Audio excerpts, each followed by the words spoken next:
হুঁশিয়ারি দিয়েছি এটা সঠিক, কিন্তু কাউকে উদ্দেশ্য করে ডিরেক্টলি নয়। যাদেরকে বলতে চাইছি তারা নিশ্চিত করে বুঝেও গেছেন। তোলাবাজির সতর্কবার্তা, কার্যত হুঁশিয়ারি। সাংগঠনিক স্তরে রদবদলের পরেই নবনিযুক্ত যুব তৃণমূল সভাপতি ঐশ্বর্য চক্রবর্তীর সামাজিক মাধ্যম পোস্ট। বাঁকুড়ার বিষ্ণুপুরের ঘটনা। কাদের উদ্দেশ্যে পোস্ট নিশ্চিত করে বলেননি নবনিযুক্ত যুব তৃণমূল সভাপতি। তার দাবি, দলীয় শৃঙ্খলা ভঙ্গকারীদের উদ্দেশ্যে বলা হয়েছে কথাগুলো।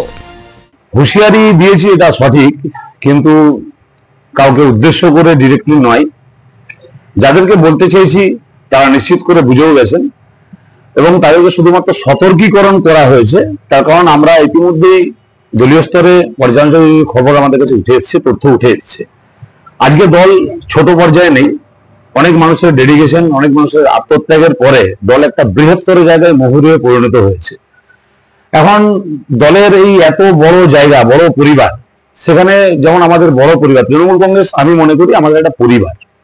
তো পরিবারে যেমন সব ছেলেরাই ভালো হয় না, বদমাইশের তো কিছু থাকে। তো আমাদের সংগঠনের মধ্যেও কিছু শৃঙ্খলা ভঙ্গের তো বিষয় আসছে সামনেই চোখে। তাদের উদ্দেশ্যে মূলত এই কথা বলতে চেয়েছি আমি। নবনিযুক্ত যুব তৃণমূল সভাপতির এমন মন্তব্যে শাসক দলের অন্তর্কলহ সামনে চলে আসছে। সুযোগ বুঝে তীব্র কটাক্ষ ছুঁড়ে দিয়েছে গেরুয়া শিবির। বিষ্ণুপুর সাংগঠনিক জেলার বিজেপি মুখপাত্র দেবপ্রিয় চট্টোপাধ্যায়ের শ্লেষাত্মক মন্তব্য। অভিযোগে সিলমোহর দিয়ে তোলাবাজির স্বীকারোক্তি তৃণমূলের।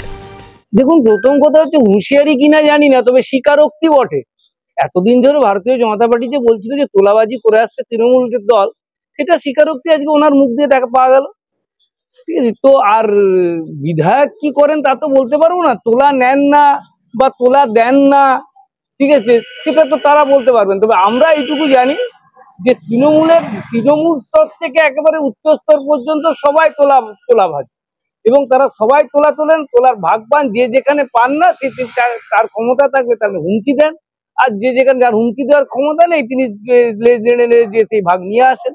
অতএব তৃণমূল কংগ্রেসে সততা দেখানোর কিছু নেই। সব মিলিয়ে তোলাবাজি ইস্যুতে চড়ছে বিষ্ণুপুরের রাজনীতির পারদ। স্বরূপ রায়ের রিপোর্ট, ক্যালকাটা নিউজ।